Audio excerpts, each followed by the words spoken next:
Hello friends, ഇന്ന് നമുക്കൊരു ഉള്ളിപ്പൂ തോരൻ തയ്യാറാക്കാം. അതിനായി ഞാനിവിടെ ഉള്ളിപ്പൂവ് ഇതുപോലെ ഒന്ന് ചെറുതായിട്ടൊന്ന് കട്ട് ചെയ്തെടുത്തിട്ടുണ്ട്. ഇനി നമുക്കൊരു പാൻ സ്റ്റൗവിലേക്ക് വെച്ച് അത് നന്നായിട്ട് ഇനി ഒന്ന് ചൂടായി വന്നതിന് ശേഷം അതിലേക്ക് 1 ടേബിൾ സ്പൂൺ വെളിച്ചെണ്ണ ചേർത്ത് കൊടുക്കാം.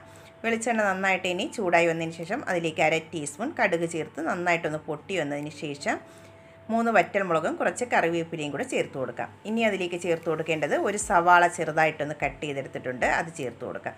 അതിൻ്റെ കൂടെ തന്നെ കട്ട് ചെയ്ത് വെച്ചിട്ടുള്ള ഉള്ളിപ്പൂവും കൂടെ ചേർത്ത് കൊടുക്കാം. ഇനി നമുക്കിതിലേക്ക് ആവശ്യത്തിനുള്ള ഉപ്പും കൂടെ ചേർത്ത് നന്നായിട്ട് തന്നെ ഒന്ന് മിക്സ് ചെയ്തതിന് ശേഷം ഇത് അടച്ച് വെച്ച് ഒന്ന് വേവിച്ചിട്ടെടുക്കാം.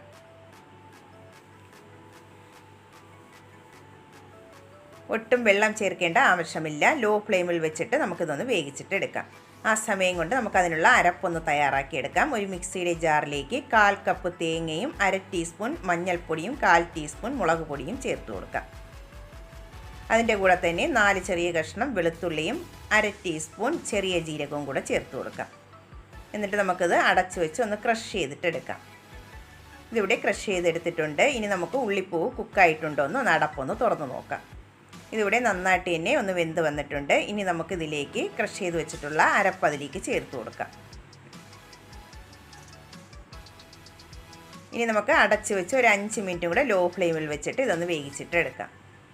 അരപ്പിൻ്റെ പച്ച ടേസ്റ്റൊക്കെ മാറുന്നതുവരെ ഒന്ന് വേവിച്ചിട്ടെടുക്കാം.